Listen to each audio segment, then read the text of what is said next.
Mm.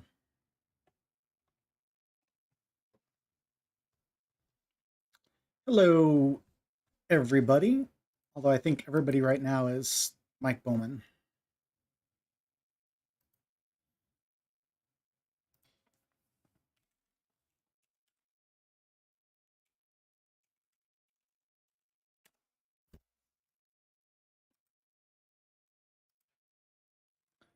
On Facebook as opposed to YouTube. That's new. Oh, you're on YouTube too.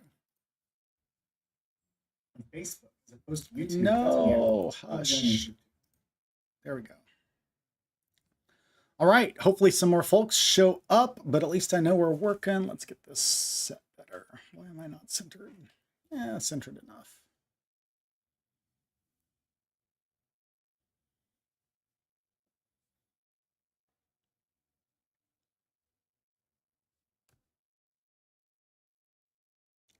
Centered enough.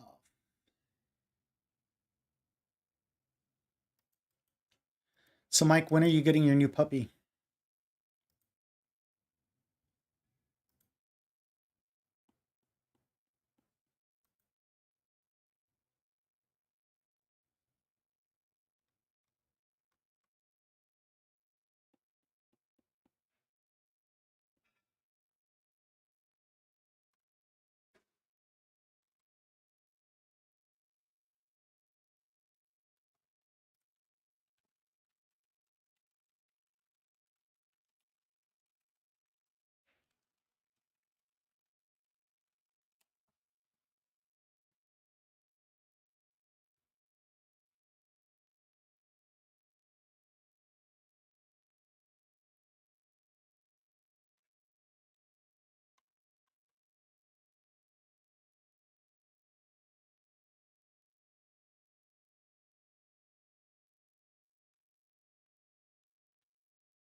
All right.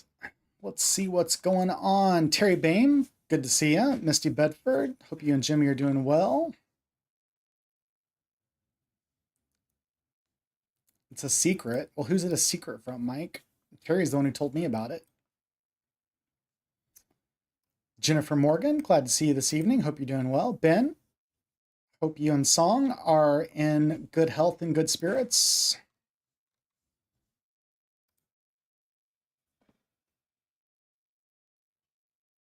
I know, that's really weird, isn't it? It does that to help me focus, which is kind of cool, but also kind of freaky. Especially in 4K. You guys aren't seeing it in 4K. Man, in 4K, I look like I'm 60 instead of 50.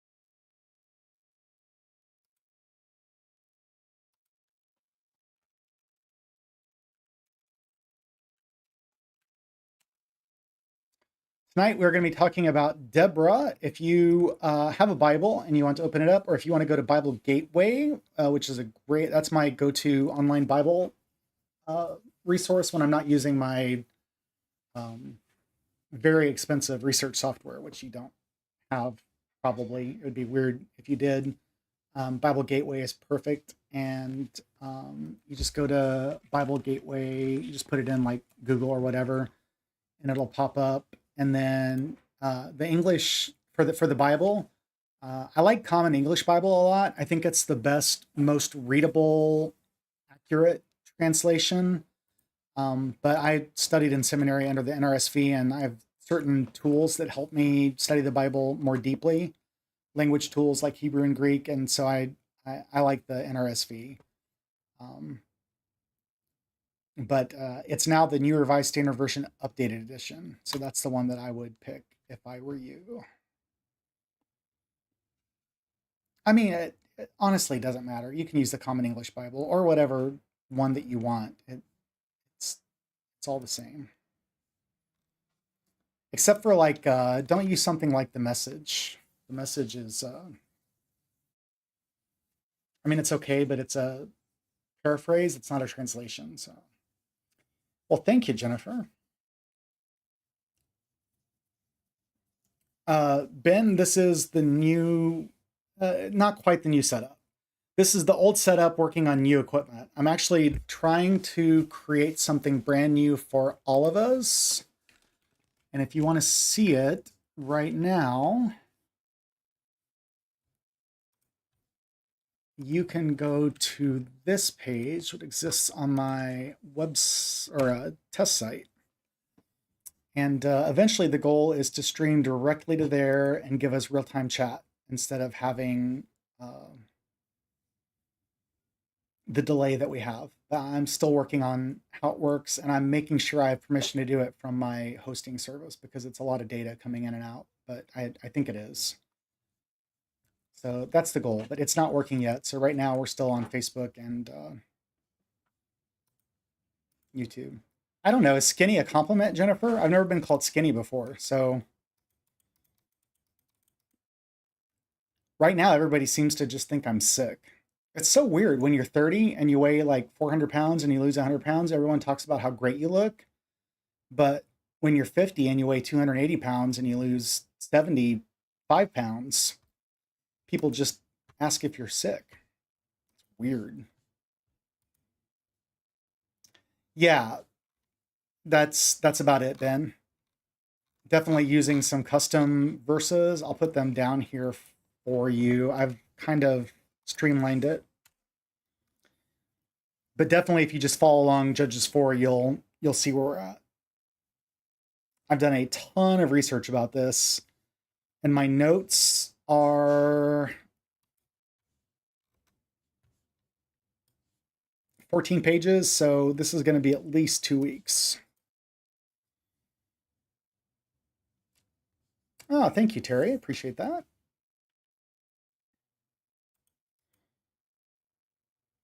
I feel much better. The problem is I feel 50, and I've never felt 50 before.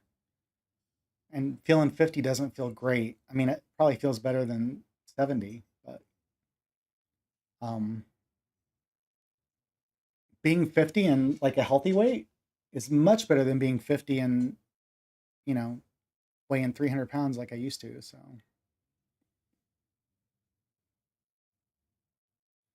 it is weird because, I mean, I know I've lost weight, but I didn't think that I was incredibly huge or anything like before we took the break in streaming.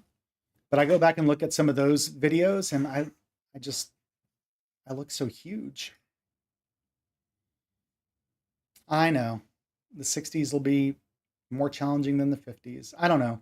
I need to do like some core building exercises. I think that would make me feel a lot better. Yoga or something like that. I don't know.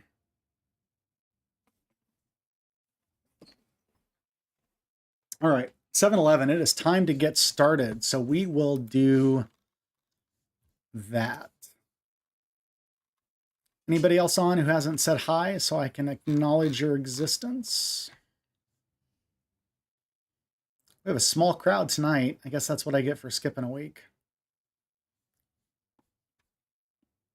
There's no way for me to include a picture of my computer. That's sad.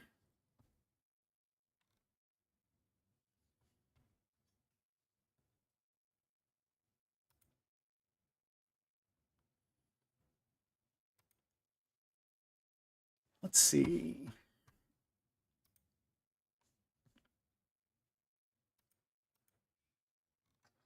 have an idea.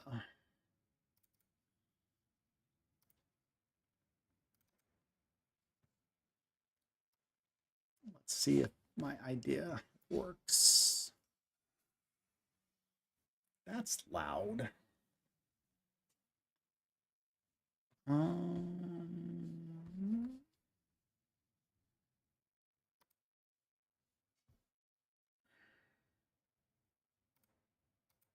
That's not it.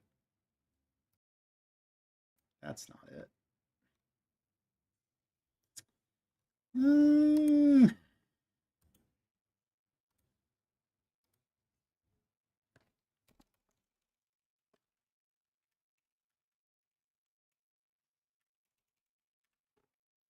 Sorry, I know I end up wasting a lot of time doing this, but I'm still trying to figure out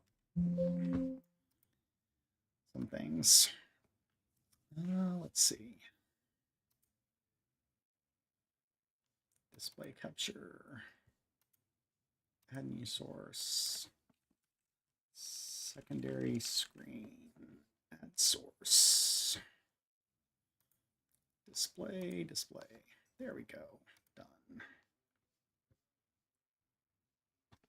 So there's the new computer. Ben, that's what we're operating on right now. It the key difference is it has the power needed to stream to that individual website without. Right now we pay like $200 a year to stream to Facebook and YouTube together, and it would be $700 a year to stream to our personal website. So this upgrade should let me stream to the personal website, the opumc.org website, for free. So I should be able to cancel restream completely. Harder to find on Facebook now they've gone to AI. You mean harder to find what, Debbie? Harder to find the what? The stream? My big thing about the stream is that it doesn't, I don't get notifications anymore, which is annoying. But the nice thing is I can just go to the website, opumc.org, and click either Facebook or... Yeah, I agree. Just when you know I'm live, go to the website, opumc.org, and on the at a glance screen, it'll give you links to click on to get to Facebook or YouTube. Ultimately, though, you know, the goal is to stream to opumc.org/stream or /live or whatever I make it. And I'll set it to send out text messages to people when we start with a link directly to it. So I'm getting there. I'm learning a lot. Okay, let's get going. Otherwise, Cheryl's gonna yell at me and tell me how much time I wasted. Which is accurate. That's her job. Okay. Moving that up there, closing that. Moving my Word document with notes over here.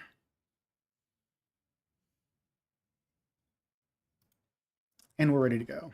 It is still a Ryzen, Ben. In fact, it's an old one. It's a AMD 5800X 3D. So the 7800X 3D is the sort of top of the line gaming CPU right now.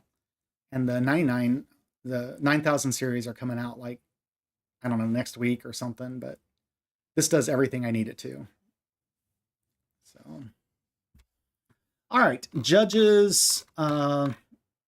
Again, I sent the link down below. It's just a sort of a smattering of things to kind of get the part I want to talk about. So let's start. Judges 4, 10 through 11. I'm going to do something different than I normally do, and we're not going to kind of go verse by verse. We're going to read the scripture, and then we'll talk about it afterwards. So the Israelites did again what was evil in the sight of the Lord after Ehud died. Okay, I got through one verse before I have to add to this. Here's the deal with the Israelites, especially during the period of the Judges. They have this cycle where they constantly are in accord with God and things go really well. And then it's kind of like what happens when people are on antidepressants. And I speak from experience here. You take antidepressants, and so you feel better. And so you say, oh, I'm not depressed anymore. I don't need antidepressants anymore. And you stop taking the antidepressants, and then you get really depressed again. And then you have to get back on antidepressants. That's kind of what happened to Israel. They would do bad things, evil things like worshiping the false gods. They really had a habit of hedging their bets, right? So they would still worship the one true God, but they'd also, throw, get a tattoo of the goddess of fertility so that they could have lots of kids, or they'd worship a golden calf every now and then just to make sure. So they did a lot of hedging their bets.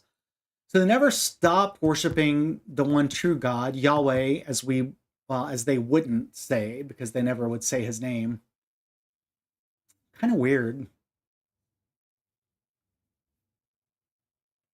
I don't know if they would say like he who shall not be named, like it's Voldemort or something. I really don't know what they did, but anyway, doesn't matter. The name was too holy to speak. We believe now not in that sort of transcendent God that's so distant that we can't speak to him. We believe in a God that we have a personal relationship to. So we speak the name of God. Even Moses asked God what his name was, right? So it seems weird to me, but it is still a Jewish tradition to this day.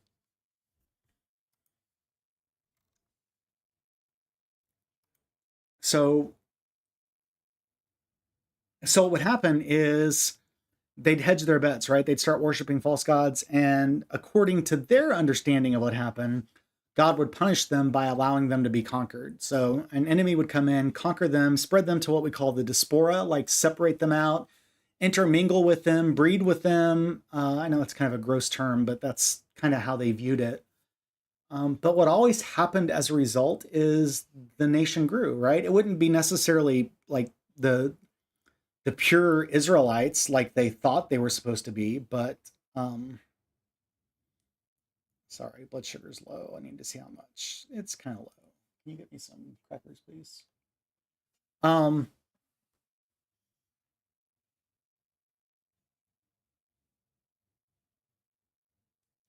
but then they would kind of regroup, right? They would realize their mistakes, they would acknowledge their mistakes, and they would seek out a hero to help unite them. And those heroes are the people, in a lot of cases, that we call from the book of Judges. So heroes that have names that you know of because you've heard the stories from your childhood, like Samson, uh, the story of Samson and Delilah, the story of David and Goliath, the story of who are the other ones? Um, Gideon.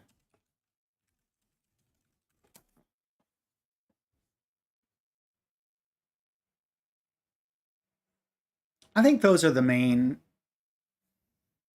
Okay, so there's six major judges grouped in two sets of three. Nathaniel and Ehud, we just talked about them. And then Deborah and Gideon and Jephthah and Samson. But we mostly, I guess, the story of David and Goliath is in the book of Samuel, not in the book of Judges, but it's the same kind of thing. Anyway, this cycle just happened again and again and again, right? So,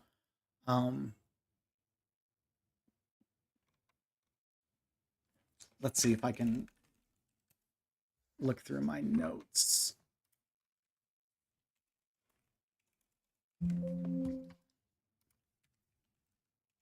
Come on, what is going on?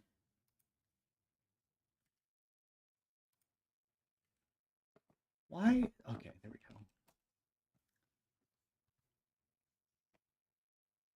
Okay, the book of Judges is one of the primary theological texts that reflects on the nature of faith and leadership, and it constantly illustrates the consequences of Israel's infidelity to God and the cycles of redemption. So that's what happens, right? It's just what I said. They fall away from grace and then they fall back into grace, and it happens again and again and again and again and again and again. And it really is. I think that analogy of the antidepressants is as accurate as I can get. They they fall into this period where horrible things happen and they turn to God, monotheism, the one true God, and things get a lot better. And so since they're better, they're like, oh, things are good now. We can go ahead and worship, one of the Baals, one of the false gods, or we can, um, the goddess of fertility, Athena, I think. I don't know who the gods would have been back in those days, to be honest. Let's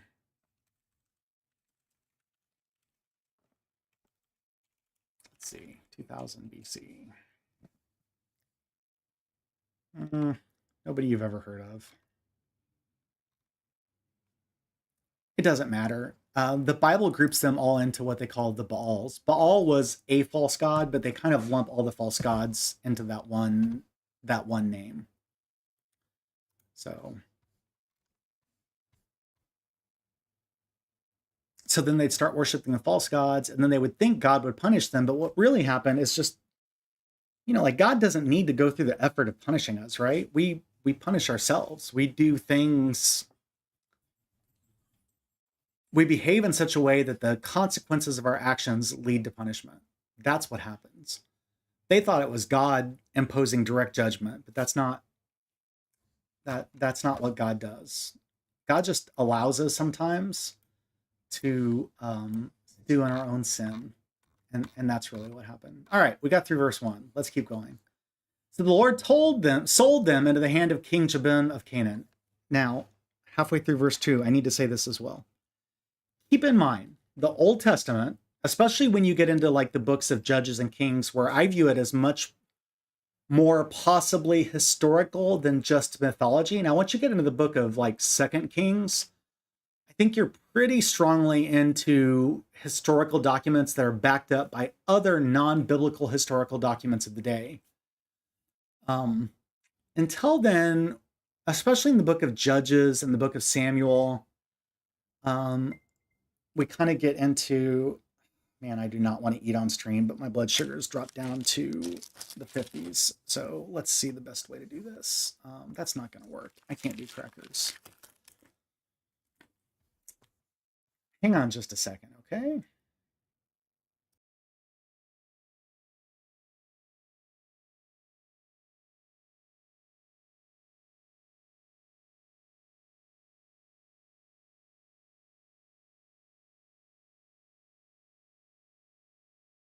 Okay. Cheryl's getting me some sugar. That seems to be the most prudent way to go about this. My blood sugar's down to 54 right now, and if it drops in the 40s, I'm really going to feel badly. Keep in mind that what the Old Testament represents is the way people viewed God, the way that they understood God. Not that it's accurate, right? But it accurately depicts the way that they understood God. So when you read something like the Lord sold them into the hand of King Jabin of Canaan, who reigned in Hazor, the commander of his army was Sisera, who lived in Harosheth HaHohim. Understand that God didn't really sell them into the hand of the Canaanites, right? That's just what they thought happened. Okay, hang on just a second. And in the meantime, let me know if you're following along okay, all right?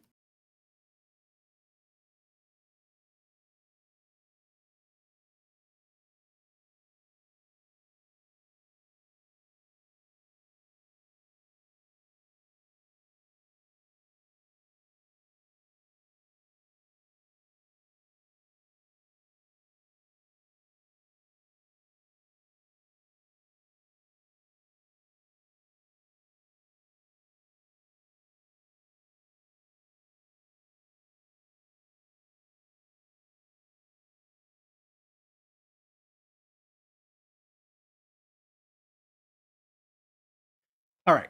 Thank you, Debbie. I wasn't sure because nobody had said anything for a while. I just wanted to make sure I hadn't lost the stream. You're all clearly captivated by my lesson teaching. I really did a lot of research on this, and I'm kind of excited about it. I hope that comes through. Hey, sweetheart. Sophie's interested in my sugar. Okay, so again, to sum that up, the Old Testament is filled with the way people understood God. And keep in mind, it's steeped in Deuteronomistic theology, right? You do good things happen to you. You do bad things happen to you. If bad things happen to you, it's because you're a bad person. If good things happen to you, it's because you're a good person. They really framed everything in that understanding. So when the Canaanites came in and conquered them, they assumed it was because they had done something bad and that God was punishing them. And so they looked back and they said, well, duh, yeah, of course we did something bad. We started worshiping false gods. We intermingled with, other races that we weren't supposed to. This is definitely God punishing us. That's not what happened. And honestly, I don't know what modern day, like really religious Jews think about this. And I'm not going to guess. Um, But from my perspective, and this was definitely true with Christianity, like the early parts of Christianity, um, intermingling with other races and that sort of thing was what helped them do what they were supposed to do, which was to go forth and multiply. Right? It was a good thing. It didn't lead people away from the faith like they feared. It brought people into the faith. So it actually ended up being a good thing. But they didn't perceive it as that because it went along with being conquered and being subjected to rule outside of their own personal view. I mean, that all leads into part of the reason that they wanted a king to begin with, right? I mean, we view them wanting a king as a really bad thing, specifically because they understood God to have told them not to ask for a king. And once they had a king, they became a kingdom to be conquered. But in reality, do you think that really made a difference? If they didn't have a king, I mean, before they had kings, they had judges, they still had heroes, right? And they still had this cycle. That didn't change. The cycle just perpetuated into when they had kings. So I don't know. The point is that just because the scripture says the Lord sold them into the hand of King Jabin of Canaan, sold them into the hand of the Canaanites, doesn't mean that that's what happened. Okay? It means that's what they believed happened. Even if you want to take every piece of the Old Testament literally, you've got to understand that what this is saying is this is what they believed happened. That's the literal interpretation, which is that they believed this is what happened. All right, let's keep going. The Israelites did what they always did. They cried out to the Lord for help, for he had 900 chariots of iron and had oppressed the Israelites cruelly for 20 years. This is the king of Canaan. At that time, Deborah, a prophetess, wife of Lapidoth, was judging Israel. Now, that means just about what you think it means. Let me once again pull up my notes.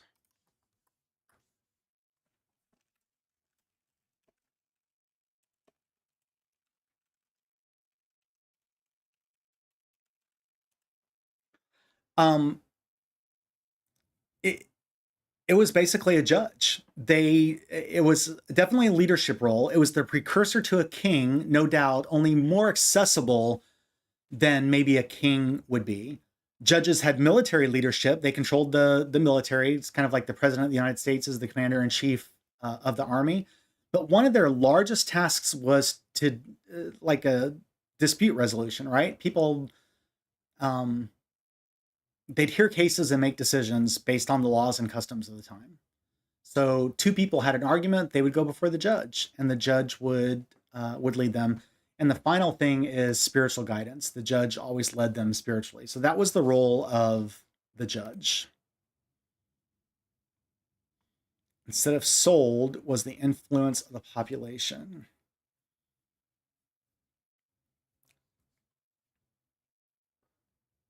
I think, Ben, really what just happened is they were conquered by the Canaanites.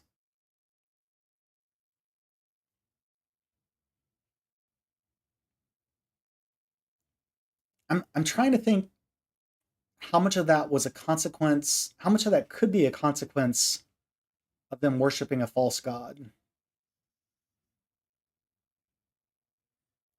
I can kind of see it like this.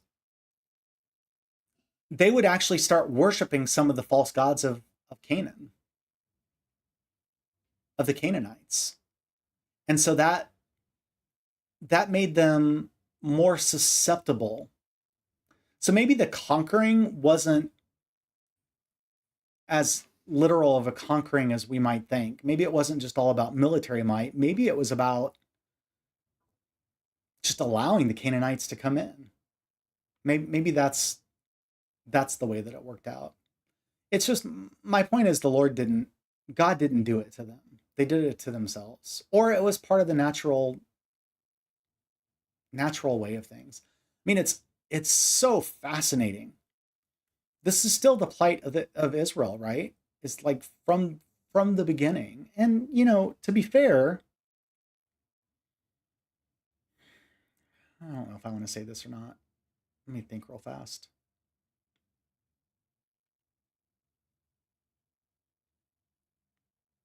All right, I'll say this because it's factually true and biblically proven.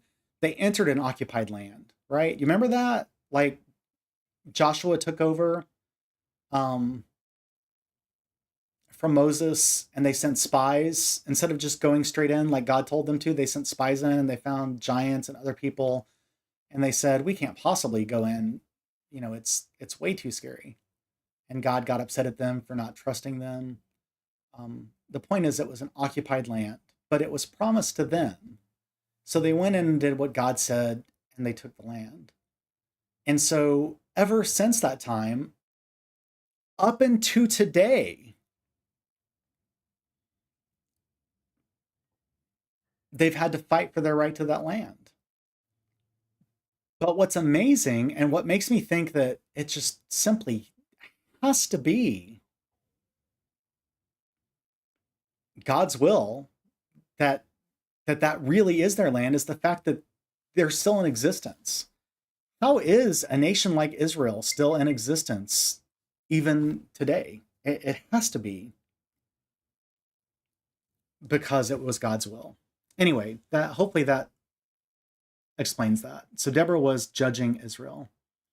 She used to sit under the palm of Deborah between Ramah and Bethel in the hill country of Ephraim. Keep in mind, Ephraim is sort of a pet name that a father would use for his daughter or his son. So like I always called Grace Gracie Goo, and so now I just called her Goo, call her Goo. Matthew grew up during, I mean, it's been around forever, but sort of the highlight back when Simpsons was still good, The Simpsons. And Homer always called Bart Boy, and so I always called Matthew Boy. So he's Boy to me, and Grace is Goo. Those are my nicknames for them. That's what Ephraim was for Israel. It was God's love pet name for Israel. So Deborah's down there in her spot under the palm, and people would come to her for judgment. And so she sent and summoned Barak, son of Abinom, from Kadesh and Naphtali, and said to him, "The Lord, the God of Israel, commands you, go take position at Mount Tabor, bringing 10,000 from the tribe of Naphtali and the tribe of Zebulun. I will draw out Sisera." Okay, you remember who Sisera is. Sisera is the commander of the army of King Jabin of Canaan. Okay, so the enemy's army. "I will draw out Sisera, the general of Jabin's army, to meet you by Wadi Kishon with his chariots and his troops, and I'll give them into your hand." Now, this is wild. Like, imagine anybody that you understand in the Old Testament telling the leader of their army or one of their armies,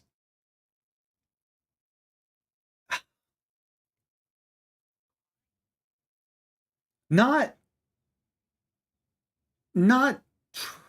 translating the voice of God, but that person's self saying, "Go and meet out this enemy's army who's got more troops than you can possibly imagine. And I'm going to draw him out.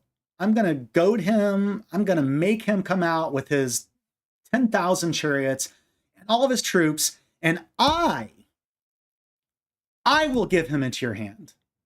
This is not, I mean, maybe it is God telling her. I mean, presumably it's God telling her, right? Because it says she's a prophetess, right? So she is a prophet.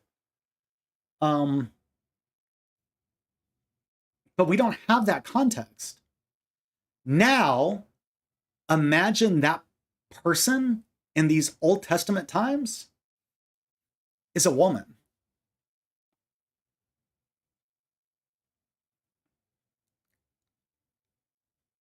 From our perspective of what we understand of sort of the ancient world is that women didn't have agency, that men controlled everything.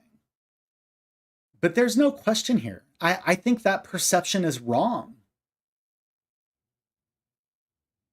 I think the domination of men over women didn't really happen until sometime later.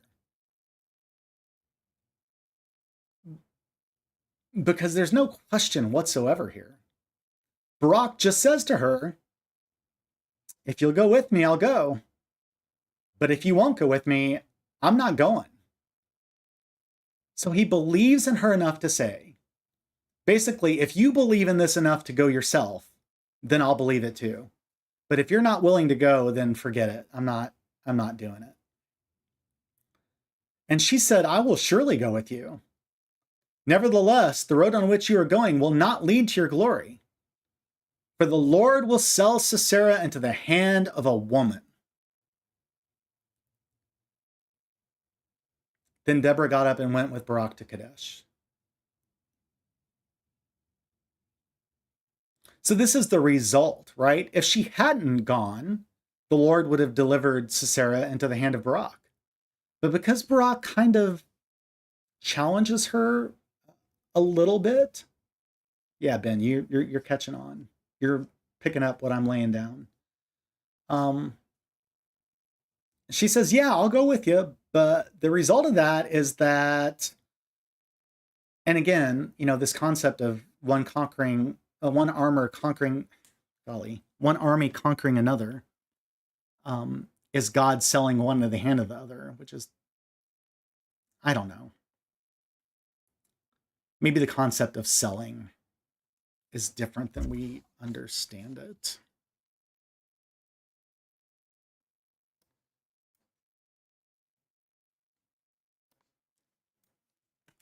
Let me check something real fast.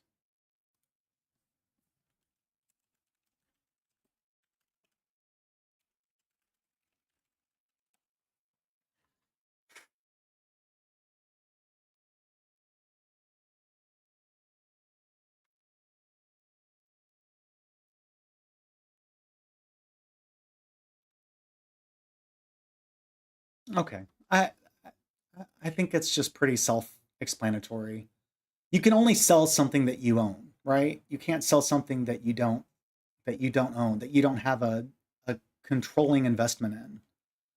And so it's just kind of the way of saying that God's got a controlling investment, not only in Israel, in Israel's army, but God has a controlling investment in Canaan and the Canaanite armies. Israel recognizing that God controls it all. And this is the part I don't agree with and I don't like, but this understanding that it's kind of like this giant chessboard that God's playing both sides of to like make a point or something, which is not really what God does, but it's definitely what they believed that God did. So they use this concept of selling to represent the fact that God was in control of both sides.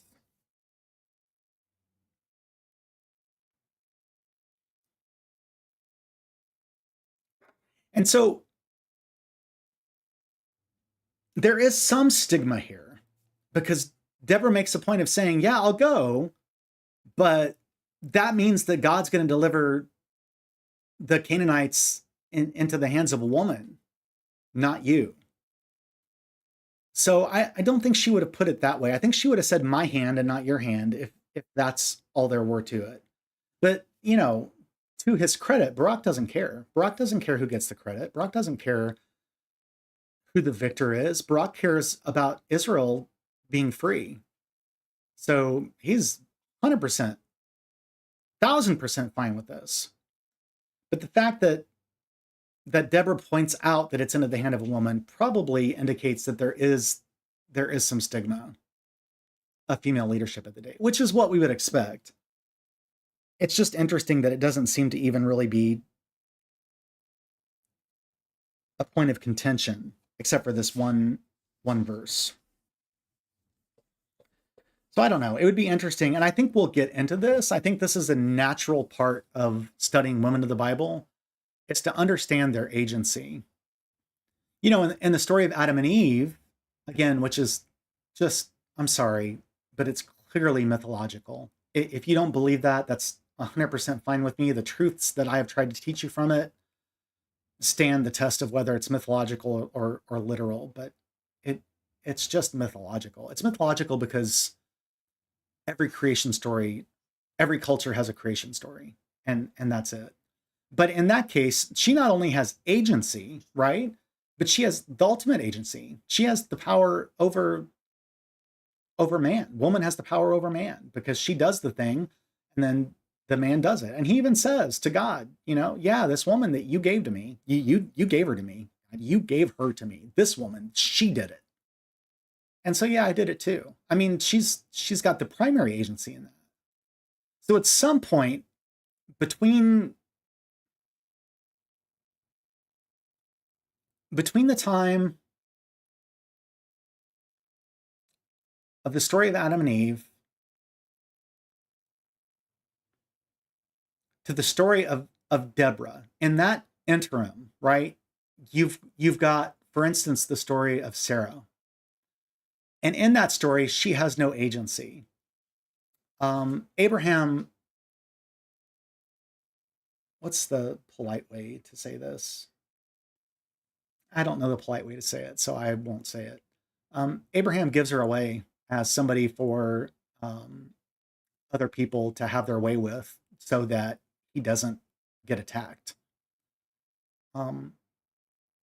That seems to indicate that she doesn't have agency, right? I don't think she would do. I don't think any woman would willingly do that. So at some point, women lose their agency, and then now, back in the time of Deborah, somehow Deborah gets agency back. And then you move forward to the story of Ruth, which I just preached on, and women have very little agency, right? Ruth has to kind of, with Naomi's advice, manipulate her way into the life of Boaz, although I don't think she really had to. I think Boaz liked her anyway, but that's what happens. To the time of Esther, where she can't even go before the king without risking being killed. I mean, the agency of women in biblical times is really fascinating. And I think at some point during the study, we're going to spend a week just talking about the agency of women and figure out what's going on. But anyway, that's where we are. So again, the second part of verse 9, Deborah got up and went with Barak to Kadesh. And Barak summoned Zebulun and Naphtali to Kadesh, and 10,000 warriors went up behind him. And Deborah went with him. And a few more verses. Deborah said to Barak, "Up, for this is the day on which the Lord has given Sisera into your hand." Now, don't you think that's interesting? We skipped some verses. They were inconsequential to what we're talking about.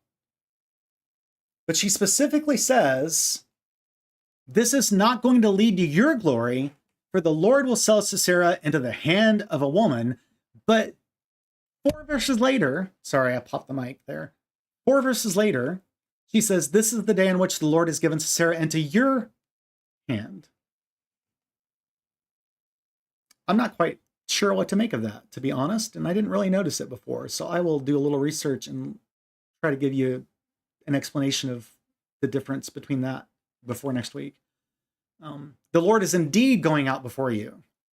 So Barak went down from Mount Tabor with 10,000 warriors following him. And the Lord threw Sisera and all his chariots and all of his army into a panic before Barak.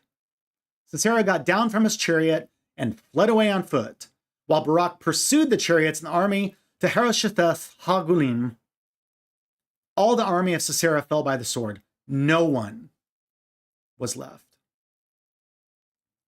Now, this sounds awesome, right? Like, what a huge victory. And their belief was this is exactly what God wanted. But let's be honest about what we're reading here. Their army retreated, and the Israelites pursued them and killed every single one of them. I'm not passing judgment at all. I don't know what warfare was like back then, and there are times when you have to end a war. You have to end a war, not just a battle, and maybe that's what this was about. But they certainly thought that God wanted them to do this. And I say that because there are some really disturbing passages in the Old Testament that I will never be able to reconcile, where the Israelites say that God told them to go into a city and to overthrow it and to kill all the men, women, and children. And they do that. And they say they did it because God told them to. And clearly,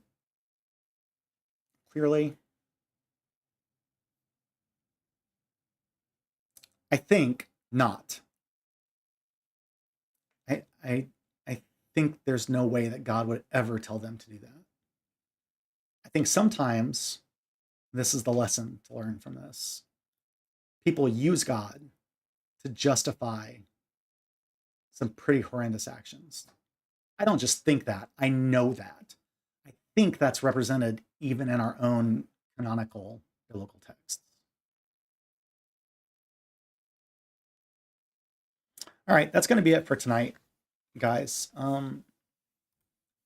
We had a good time talking about a bunch of stuff that wasn't necessarily important. And I apologize if you consider that a waste. This is, let's just, you guys tell me what you like, okay? But this is a live stream, and this is what live streamers do. They talk to their audience. They don't just get right to the thing that they're talking about. They have a little time of fellowship. It's different than if you came to a Bible study, although members of my CSL class might not agree.